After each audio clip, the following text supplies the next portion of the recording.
I'm Dave Martin. I'm the parish manager here. And we're really thrilled to have all of you here, even if some of you didn't get to sit down.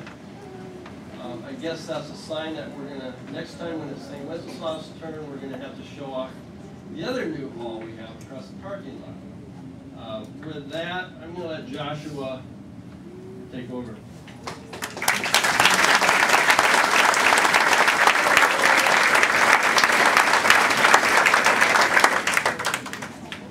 My having the phone up here is not a generational crisis of me receiving texts while at the podium. I have a tendency when I'm speaking to speak for a long time, so this is my timer.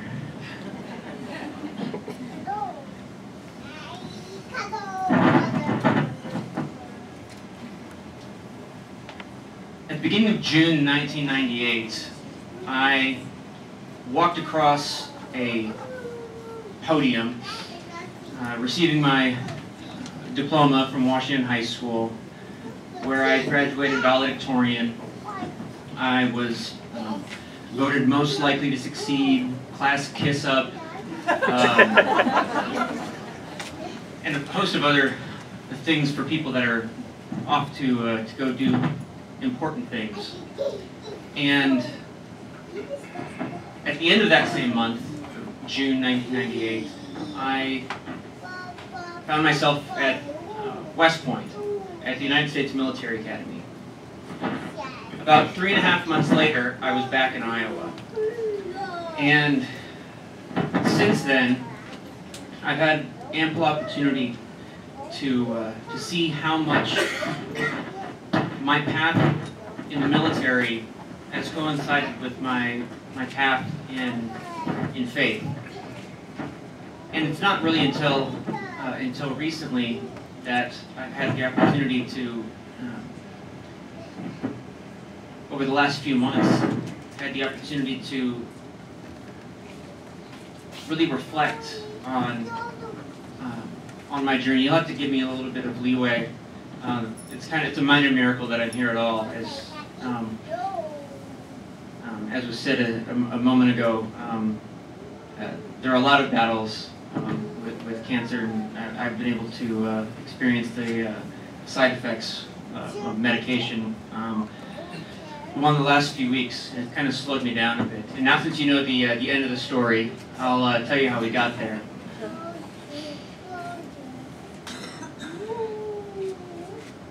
Let me back up a little bit. I grew up as an evangelical. My family attended Maranatha Bible Church, and when I was in elementary school, and I was homeschooled as a kid. My nickname among my boyhood pals was either Mama's Boy or Homeboy.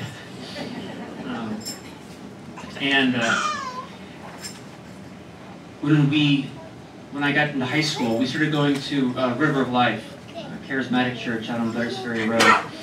And I had a lot of amazing experiences in both of those communities. And I learned the Bible, first and foremost. And I learned how and what it means to have a relationship with Jesus in that community, in those communities. But some things started to change within me when I was in high school, and perhaps you can call them premonitions of things to come. I started to experience premonitions of things that I would encounter later, particularly in terms of sufferings, and that's kind of how the Catholic Church came on the scene for me. I was 16 when, as a member of River of Life Church, when my friend Jared Trabnicek's dad was diagnosed with glioblastoma multiforme, the same form of cancer that my father would die from several years later, or I guess a number of years later. And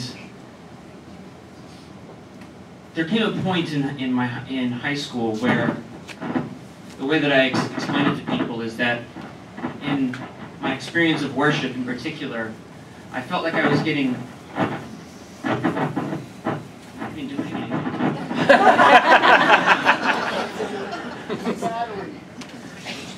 Yeah, a little vindication for you.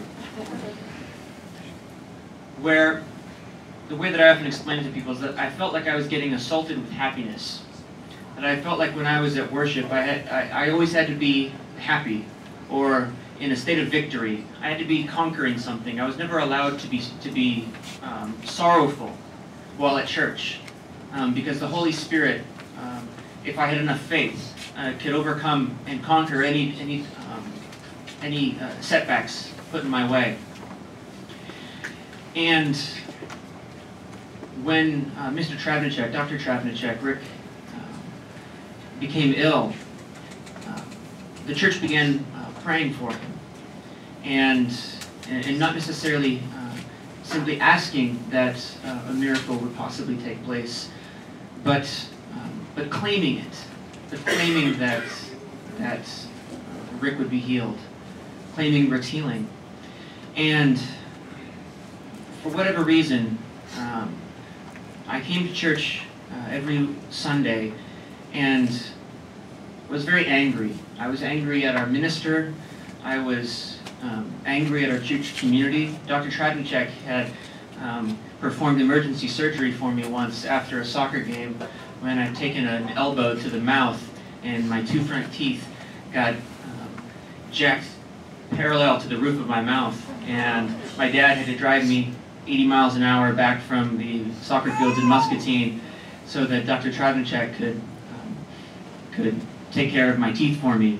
And I remember them laughing amongst themselves because they both had the name Rick.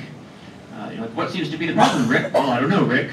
And all this time I'm just asking for the anesthesia so that he can get the work done with. And I would come to church these days, back when I was 16, not in a cynical way, but in an attitude of acceptance that I felt like Rick was going to pass. And I would have to walk through that same dilemma, that same road several years later when it was my father who would be in the situation. And I would look at Travis, Rick's son, and try to put myself in his shoe steps. Try to wonder what he was feeling. And the more that the church cried out to claim Rick's healing, the more that I lose my ability to attend church. I was hoping that I was wrong, and that he would be healed. But that's not how it turned out. And as I went into college, as I said earlier, when I went off to the U.S. Military Academy, there was somewhat of a remnant of that sense of sorrow in the face of great hope, where you want something to work out, you want something as much as you've ever wanted anything in your life, and for it not to come to pass. And throughout high school, I had worked very, very hard to become an academy cadet. And I was blown away. Some of the other things that I was voted for, most conservative. I was the president of the Young Republicans and started a group for students who believed in literal six-day creationism called Ex Nihilo, and that gained me a lot of notoriety. There were 4 of us, I think.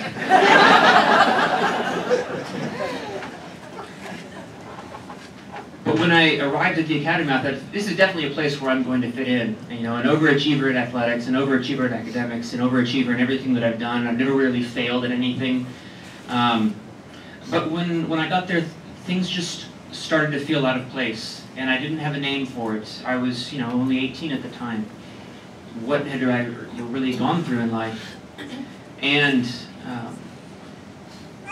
when I ended up leaving, it was after a week of crying in the office of the chaplain, wondering how I could have made such a blunder, turning down the other schools that I had applied to, and by that point, all of the admissions windows had closed, and I went back to Iowa, and really with the rug having pulled out from beneath me. I didn't know where I was going in life. I wish I could tell you the entire story about the academy, but I'll definitely go off course time-wise, so I'm going to try to keep this train rolling. When I came back and enrolled at the University of Iowa, I was also enrolled in ROTC. I came from a military family. My grandfather fought in World War II, Korea, and Vietnam. My father had been a captain in the military, and I guess it had always been a thing that I had anticipated being a part of my life. And when I left the academy, my regimental commander stood me at attention in front of his desk and told me that he thought I was a weak-fibered individual and had the makings of a substandard man, and that I would never have the kind of moral fiber to be a quality officer. And mostly out of spite for him, I enrolled in ROTC, and thought, maybe ROTC, West Point wasn't the right thing for me, but I'm going to find my way somewhere else on another path. And that same sense of somberness that I felt back when I was 16 at the passing of Rick Travnicek, which I took very deeply, as though, I guess as deeply as I could, not actually being Rick's son. And I took that somberness with me into the University of Iowa, that had passed with me through West Point, where there's something that I'm looking for. I'm trying everything to find it. I haven't found it yet, but I'm still looking. And I wasn't being helped out much by church. Because again, at the churches that I was attending at the time, I wasn't allowed to be sad, or I wasn't allowed to have unanswered questions that the Holy Spirit couldn't whisk away for me. And if it wasn't for liturgy at a local Episcopalian church in Iowa City, I would have stopped going to church altogether. And I was so blown away by the fact that contrary to what I had heard growing up, that all of the old churches, the Catholics, the Episcopalians, the Orthodox, we don't really have real relationships with God, with their liturgy and everything, that they were actually praying the Bible, lo and behold. And it was such a comfort to me to be able to pray the Bible, and to have that be the focus of a church service, where not so much emphasis was placed upon the pastor, where I didn't have to hear in my head all the arguments that I was having with the pastor.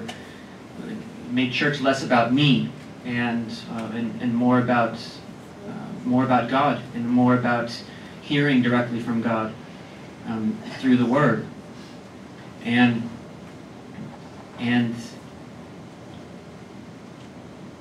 I started a journey that began with the Episcopalian Church, and eventually would end up in the Catholic Church. But before I got there, I had to go through 9/11. And 9/11 took place during my senior year of college. And I was on my way to my snooty cafe job, where I made lattes and that were overpriced.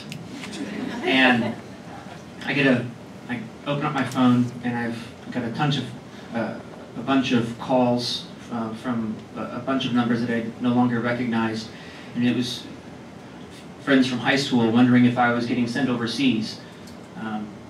because I was still a member of the military. And I said, no, not that I know of, at least. I don't see how that would really be possible.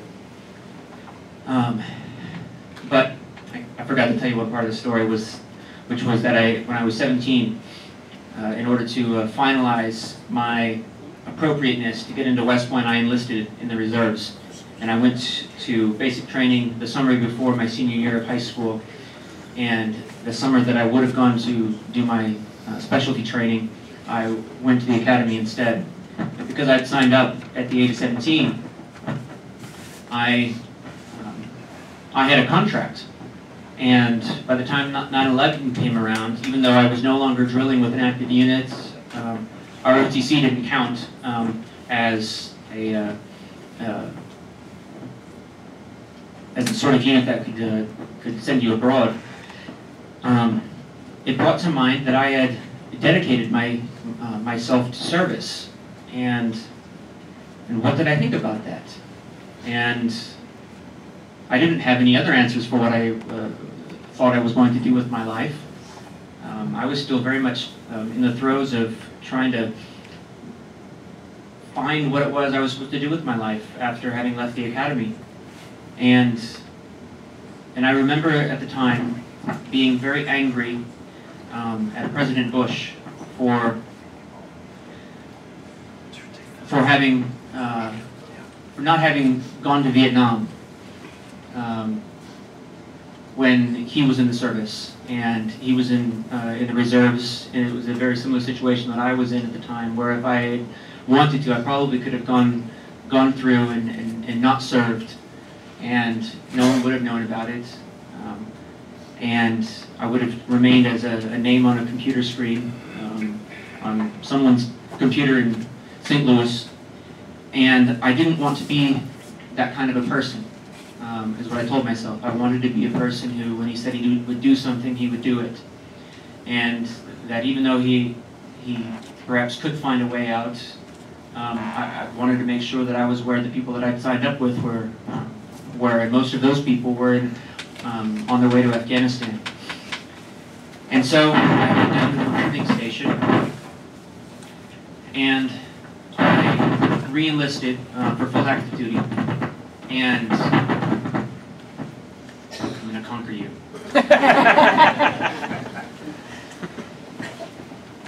One of the side effects here, and I have to deal with tonight, is it's really hard for me to find words sometimes as a result of some of the medications that I'm on. So if it gets annoying, just pray. I went back to the recruiting station, senior year of college, and looked at the jobs that were available to me. And I had interest in language training, and the only job that offered language training at the time was an interrogator. And I thought, well, that's a strange sort of job. I've seen movies like The Deer Hunter and The Swinging Lamp, and I'm not sure if that's really what I'd like to do with my life. But I started to think about it again and decided that perhaps it would be better to have a person like me in that situation, who was very unsure about the war on terrorism, very sure what that even meant, and was unsure about my place in the military as well. Like, I'd been in the military just about in every other possible way you could be in the military up until this point, and did not have rest in fulfilling my obligation. I just knew it was my duty, and felt that in the lack of any sort of overriding conviction not to participate, it was my duty to finish my contract. And so I thought that perhaps a person who was a little bit more, let's say, ethically uneasy about what was taking place, it'd be better to have a person like me in the high-pressure situations like interrogation, to make sure that it was done ethically, than to have a person who wasn't thinking about those sorts of things, who hadn't read St. Augustine, and who hadn't read Thomas Aquinas and hadn't cared about the teachings of just war in those situations. It would be better to have a person like me. But I also remember thinking very clearly, remember, Joshua, you value Alexander Solzhenitsyn more than you do General Schwarzkopf. If they make you do anything that you think is immoral, it's better to go to jail. And that was the amount of anxiety I brought with me going back into military service. And so I was anything but clear and certain about what I was doing. And this is at the age of 22. So I graduate from the University of Iowa, and once again, just like in high school, within less than a month of graduating, I found myself back on active duty and in training. And I was in Fort Huachuca, Arizona, in the middle of the desert. And I spent the next 16 weeks there learning how to interrogate, and I was very good at it. I had spent a lot of time in acting, and in the theater, and that came to my aid. But it came a little bit too well to my assistance, and I began to feel a different sort of unease, rather than vocational unease. It was the unease of, which if you haven't been there, it's really hard to communicate, but it's the unease that comes with assuming the role of being an agent of justice. When you're right, and the person across the interrogation table from you is wrong, and you feel justified to do just about anything to make sure that whatever that person who is clearly evil is punished, or gives up the information that he or she has.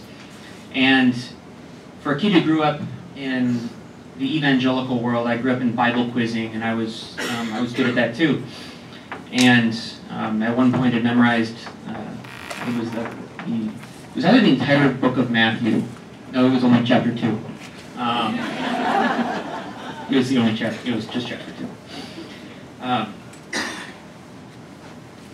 Profanity started rolling off of my lips during interrogations because I was playing a role, and I learned how to play it well. And that's what people did. We were trained according to the Geneva Conventions. That was never unclear. But I became very foul, and I found a way of justifying it in the same way that I guess that soldiers who kill in battle, which is a foul thing to do, find a way to deal with what they're going through. And when I graduated from the interrogation school, I graduated with honors for being a good interrogator, and I went off to Monterey, California at the Defense Language Institute, where I studied Arabic for a year and a half. And when the war on terrorism shifted from Afghanistan and moved into Iraq, I watched the Shock and Awe campaign on the morning television in my classroom with one of my professors. It was always the same professor in the morning, and her name is Mary Yohanna. She's a Chaldean Catholic from Mosul in northern Iraq, which is modern-day Nineveh. And I thought over and over again, this is very awkward to say the least, that I'm watching, and her family lived in Baghdad, I'm watching the demolition of a city where her family lives, and she's preparing me to go and do more warfare in her homeland. And I never had the confidence to ask her how she felt about being in that situation. But I know it definitely bothered me a great deal. And it bothered me a great deal that I ended up spending a great deal of time reading about the history of church teaching, which inevitably was the Catholic Church, rather than the Episcopalian Church, because all of the church teachings belong to the Catholic Church. And so I inevitably found myself reading Catholic writers and looking for answers to my questions. And I ended up going to a theology conference in Seattle and asked a very prominent theologian who was very much against the Iraq War, what he would do if hypothetically he were in the situation of a person roughly like me. He said I'd tell him to get out. And I didn't feel like he had really listened to me with that sort of a quick response. I was still in the same dilemma that I'd been when I was at the University of Iowa. I'd signed a contract. I'd promised to do something. And I felt that perhaps one way of dealing with my ever deepening conviction that I was about to be sent to do something that I didn't feel I should do morally, that one compromise would be to become a chaplain. And chaplains are non-combatants. And I came from a family of therapists, so the joke is always, I grew up hearing, how does that make you feel? And both of my parents at one point or another had both been ordained as Protestant ministers, as marriage and family counselors. And I studied philosophy in undergraduate school, and was very interested in theology, and I thought that might be a suitable way of going forward.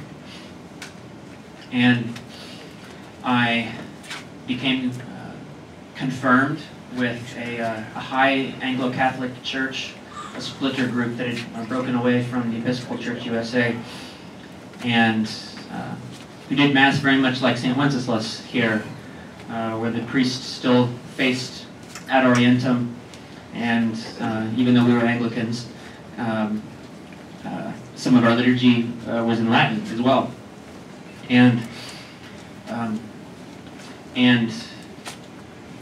I was confirmed under the idea that I was going to become ordained. That was my desire, and to eventually become a chaplain in the military. And I applied to seminary, was accepted to seminary, but was deployed almost immediately after my graduation from language school. And I was deployed to Abu Ghraib prison in the immediate wake of the prisoner abuse scandal.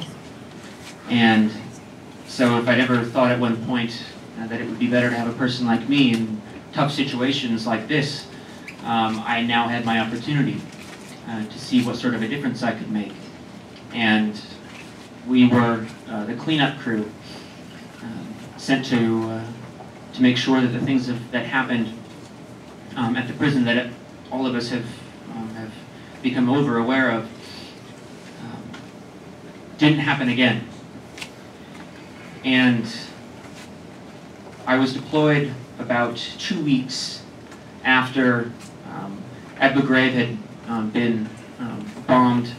It was like 73 times over the course of 24 hours. It was what the military calls the softest target in all of Iraq, which means it's the most susceptible for being hit and hit often. And I didn't comfort Mom much. And I went to Iraq filled with a great deal of unease, but I knew that I was well skilled in what I've been trained to do. And when I arrived to the convoy that would bring me and my comrades to Abu Ghraib prison, the convoy commander asked, "Who's never done this before?" And what he meant was, who's never been on an armored convoy before? And I was the only person to raise a hand. And so he steps through the crowd, looks at me square in the eye, and he says, "We don't fire warning shots.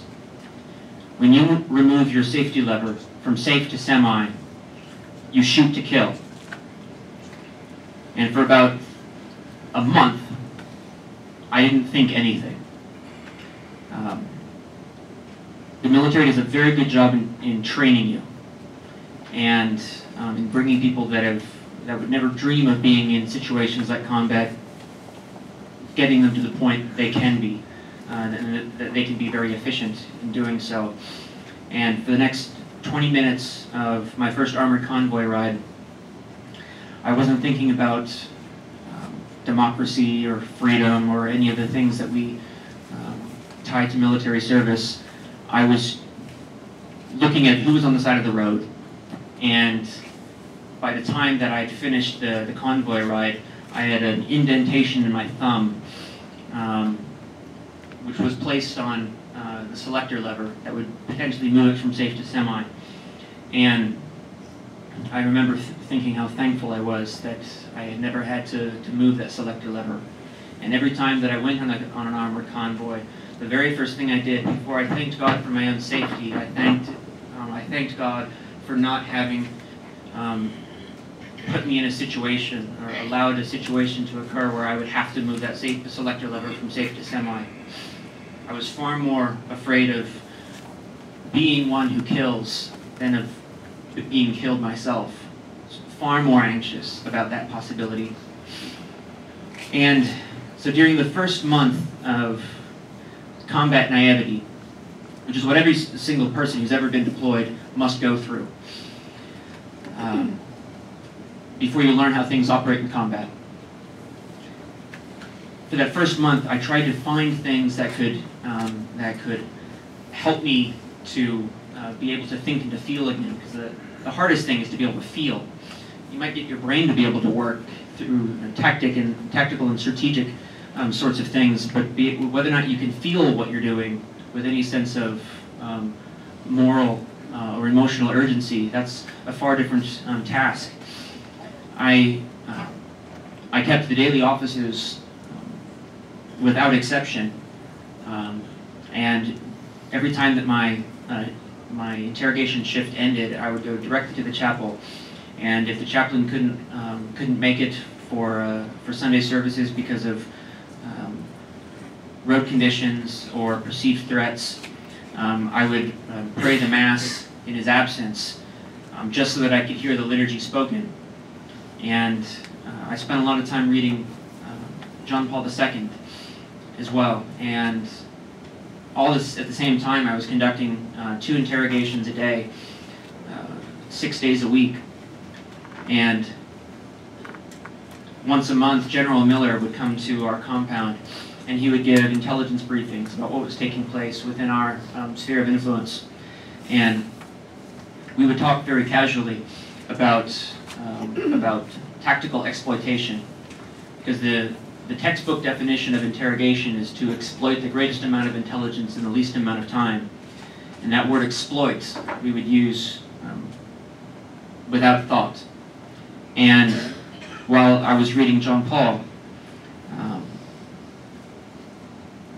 there was a phrase that kept on coming back to me, which was that anyone who reduces another human being as a means to an end, as an object of exploitation, that person participates in the culture of death.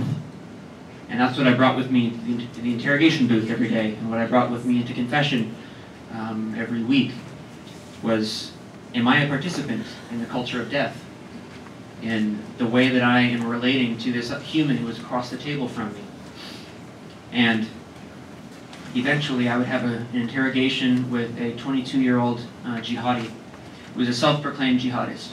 He had come to Iraq from Saudi Arabia specifically to participate in jihad. So I asked him about what jihad meant to him. And his explanation was the following. A non-Muslim army invades Muslim country. It's the duty of the Muslim to expel the foreign army. And that was the extent of it. His cousin had died, and he came to fill the shoes of his cousin. And over the course of the next 2 hours of our interrogation, he tried to convert me to Islam. And he said that he felt sorry for me, because he knows that if it was the will of God for him to spend the rest of his life in prison, he would take that as the will of God. But he didn't think that I had the sort of peace in my life that if I were to be in his situation, that I would be able to accept that as the will of God for my life. And I remember, oh, so clearly, saying the exact same line to so many people as an evangelical, trying to convert them, wondering if they had the sort of peace in their life that I had because of my relationship with God. That this is a very awkward situation. And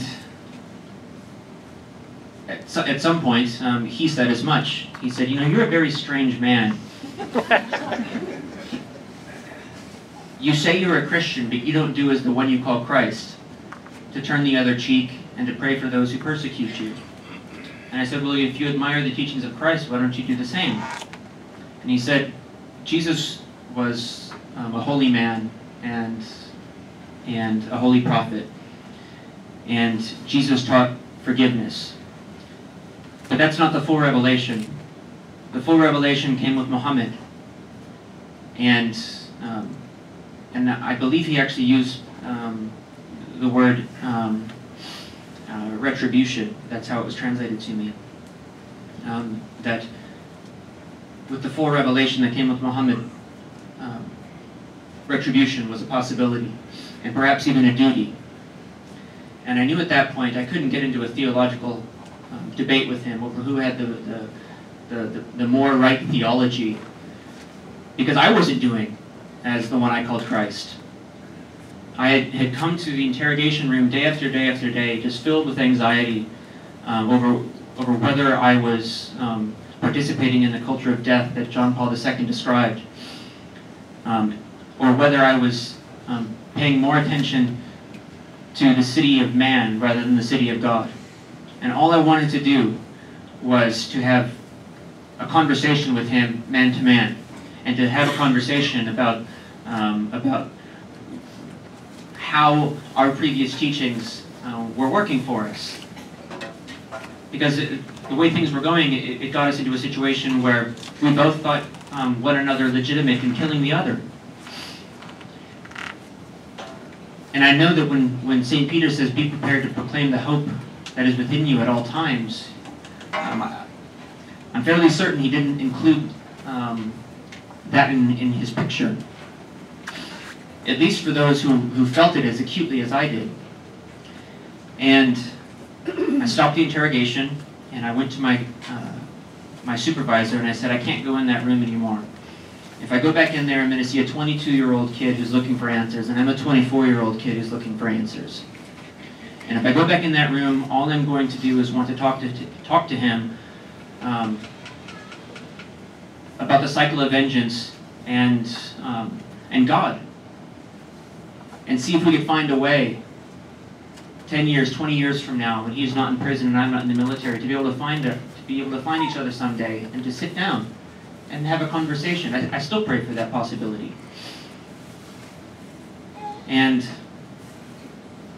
within a day, I became certain that what I needed to do was apply for conscientious objector status. I needed to leave the military, and not because everybody has to, but because it had been communicated to me quite clearly that it's what God was asking of me to do. Cardinal George has a very eloquent way of putting it, that not everyone is called to the priesthood, not everyone is called to the special charism of celibacy, and not everyone is called to total nonviolence. But some people are, and I'm one of those people. And it would have been disobedient to God for me to not be obedient to that call. So I left the military on my mother's birthday, which was the same day that I'd gone back into the military. It had been a terrible day, and it turned into a great day 3 years later. And I found myself back in Iowa City, where I'd done my undergraduate work. And for the next 4 years, I studied literature and writing. And I now teach writing at a college in Chicago. And during my last year at the University of Iowa, my dad was diagnosed with glioblastoma multiforme, the same disease that had taken the life of Dr. Travnicek. And I moved home to take care of my dad with my mother, and I thought that I had learned a lot about life and about suffering, and I certainly had seen a lot of it in Iraq and experienced a share of it myself. It came to a different level, taking care of my father.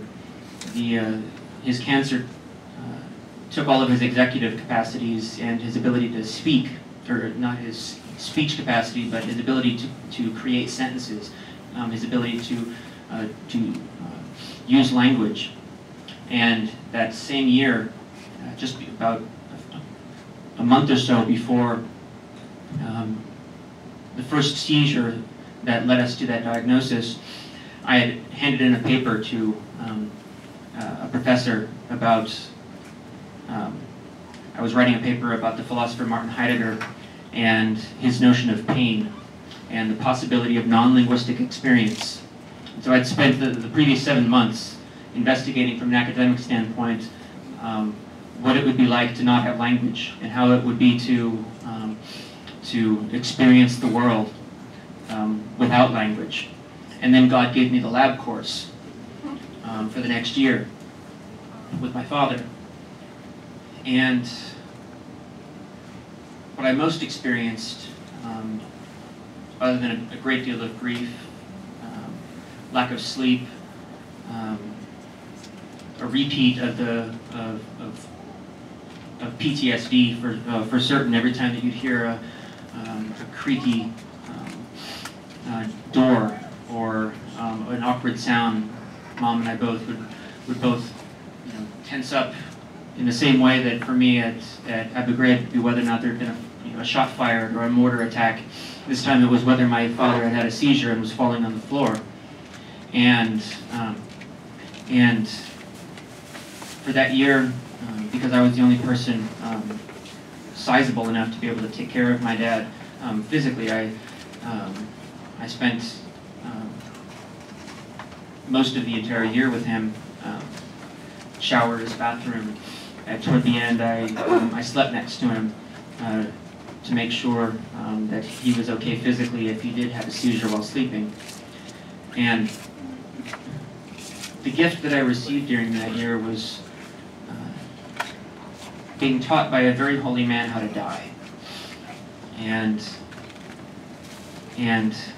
after having spent that time contemplating what it would mean to experience life without language, one of the things that I realized was that the holiness that my father had developed and that had been graced to him by God through a great deal of perseverance in his life, that's what sustained him during the year that he didn't have language and he didn't have his full capacities, that the man that he had become in all of the days leading up to the moment when his capacities were taken away from him, that's what allowed him to teach me as much as he did during the final year of his life. And he would kiss me on my lips every time that I left the house and returned. And we'd never really done that prior to him being ill. But to me, it was a sense of him knowing that he had little time to be able to convey to me that he loved me, and that's certainly the way that I took it. It was only a year and a half later that I would be diagnosed with a very rare form of lung cancer called adenocarcinoma, and it had metastasized to my spine, my liver, my adrenal glands, and my right hip. Obviously, at that point, it's stage 4. I was diagnosed November of last year, early November. And And I thought, well, I thought a lot of things. The first thing that occurred to me was the week before I'd been diagnosed. I had been given basically my dream job as a writer. Getting teaching jobs at good colleges are very hard to come by in this economy, and I had been recruited actually for a job to teach creative writing to graduate students at Columbia College in Chicago, and I didn't even apply to the job, and I received my diagnosis a week later, and I thought, well, this didn't happen by accident. So God's trying to tell me that He's not done with me yet. That this is for a reason, and I might not know it quite now, but I'll come to know it. And the second thing that came through my mind was, you're also not going to die yet because you haven't been made a priest yet. That was something that I started a while ago, and I don't know where that's going to go. There are a lot of ways to be a priest and to have a vocation in one's life. But as we found the way forward in my own cancer, we learned a bit of what the most likely cause was. One of the things that the U.S. military has done for years is they dispose of their trash by means of things called burn pits. And everything from batteries to body parts to plastics to medical equipment gets thrown into these burn pits. And people who have a lot of exposure on a daily basis, they come home and they're dead within 3 months. And I slept near a burn pit and worked in our company burn barrel in the last week before we deployed back to the United States. And the form of cancer that I have, it's incredibly rare that a person of my age and demographic could ever get this form of cancer apart from my exposure to burn pits.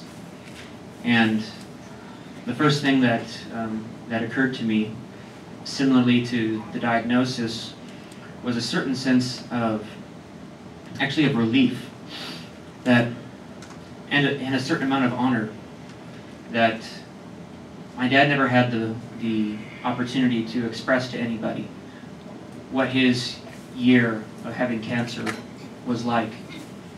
And I had the opportunity, given my diagnosis, to share that year with him after the fact. And I've certainly felt the presence of my father throughout the last few months, forgetting how many. I also felt a certain amount of honor in the fact that I had the opportunity to share in the sufferings of the Iraqis. Because the burn pits that we used and were near me at Abu Ghraib, those were all in the midst of farm fields. And it's slowly developing the awareness that Americans have of the impact upon U.S. soldiers and contractors, the impact of burn pits, which is essentially the modern day equivalent to Agent Orange. That's going to be affecting the Iraqis for decades because it's going to be in the soil, which is then going to be in the food, and it's going to be in the water. And right now I'm applying for service-connected benefits, and I don't know if I'll be accepted or not, but if I am accepted, please pray for that if you would. If I am accepted for benefits, it gives me an opportunity to stand up for people who didn't ask us to set up burn pits in their backyards. And while it's a good thing to gain an understanding of how servicemen are affected by these sorts of things, even the barbarians love people that love them. It's whether or not you can love your enemies that shows the quality of your love. And I would hope one day to be able to help out spreading awareness on behalf of the Iraqis. I'll try to close it up here.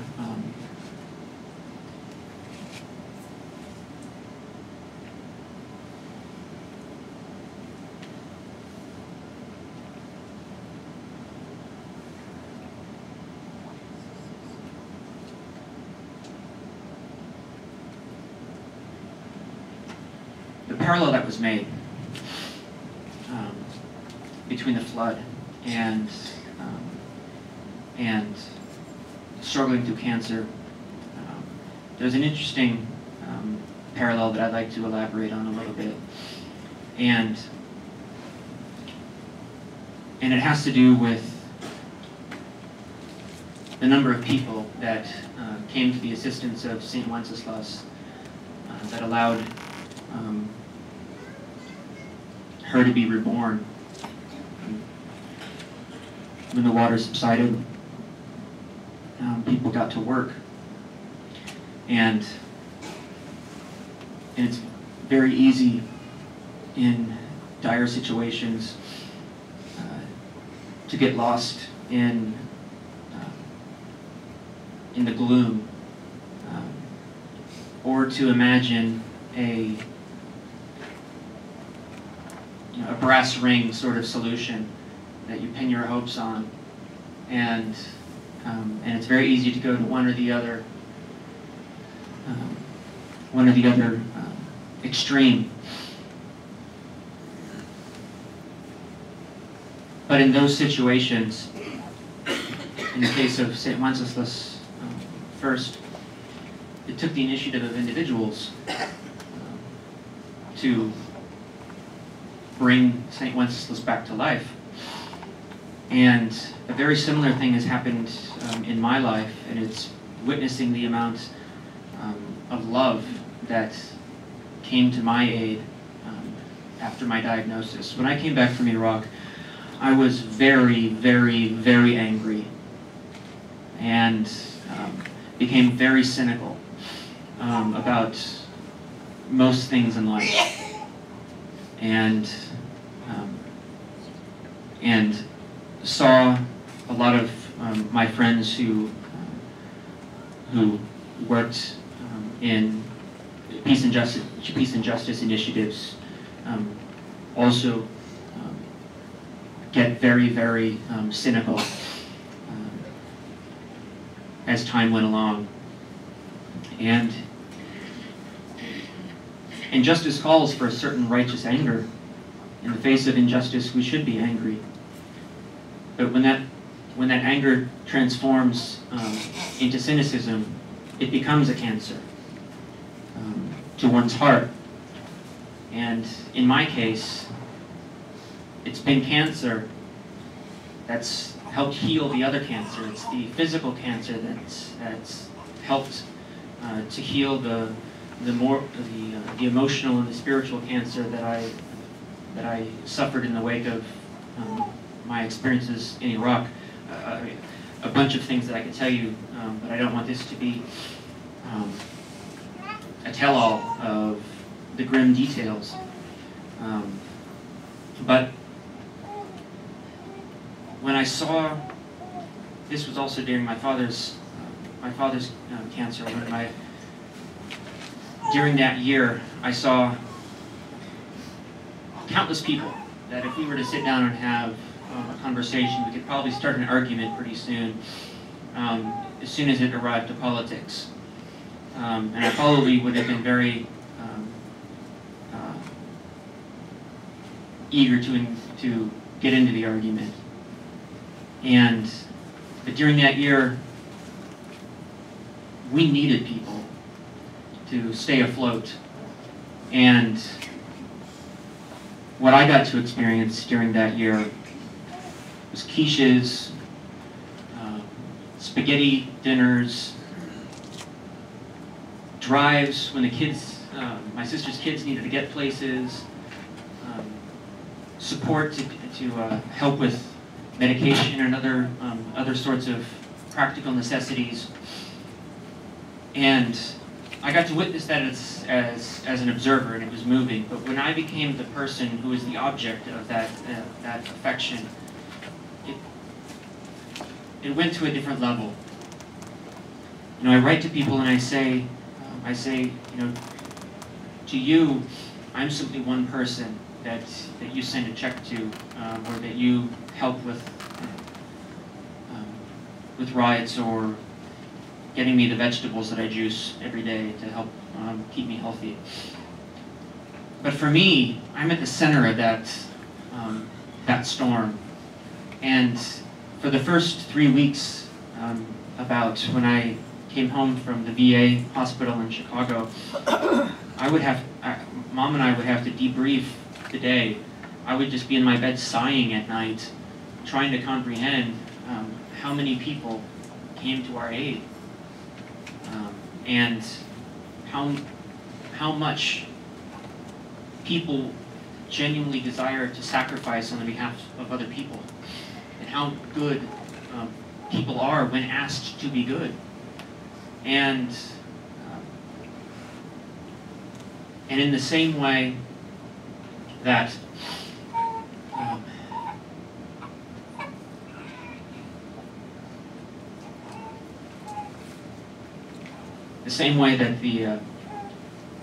the care and attention that the doctors have given me, and the nutritional changes that I've made to create a climate in my body in which cancer can't survive. The same thing applies to the reaction and the response that people have given me of creating an environment in which my cynicism can't survive. That in the midst of love, cynicism can't win. That perfect love drives out all fear. And I had an experience of gratitude watching my father go through suffering. I've experienced gratitude in a way that is, it's not just transformative, it's almost as if I've been reborn. And that couldn't have happened were it not for the suffering that I've gone through and I continue to go through. And when I pray, I don't pray necessarily that God heals me, instantaneously. We certainly do pray for that too. We pray for healing. But I've experienced too much during this short period of time of rather severe illness, that the emotional and spiritual transformation that has occurred within me could not have taken place were it not for the suffering itself. And in a certain sense, I give thanks to God for the suffering in particular. And having seen my dad go through cancer for a year, I understand, I think, a little bit better how his journey towards holiness and his journey in after Christ and growing in love and compassion, how that is intimately connected with what seemed to us who observed him slowly pass away for a year, how all of that life beforehand served as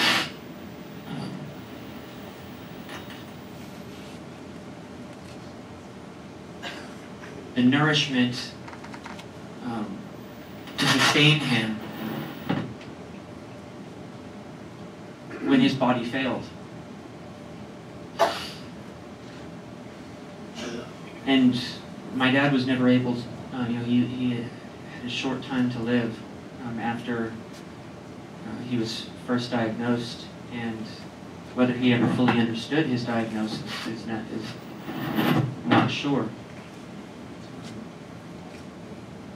But I have that opportunity, and I have the opportunity not only to share an experience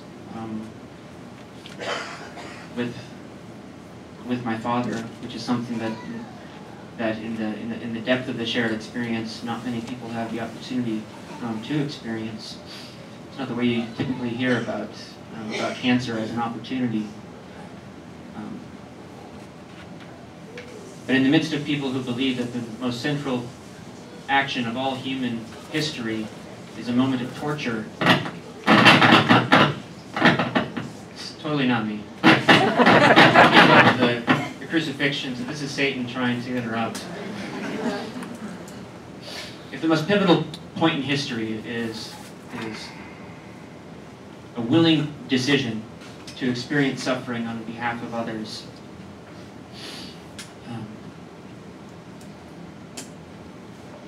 then not only should we be ready to suffer, but we shouldn't, I don't want to say that we should be desirous to suffer, but we should be open to how suffering in our lives is brought for our own benefit. And we won't know what that benefit is until it's brought to you. And you might not understand it over the course of your life. I'm sure that I won't comprehend everything of my experience for as many days as God gives me. But I've been shown enough to be grateful.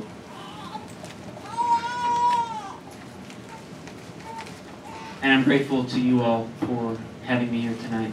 Thanks.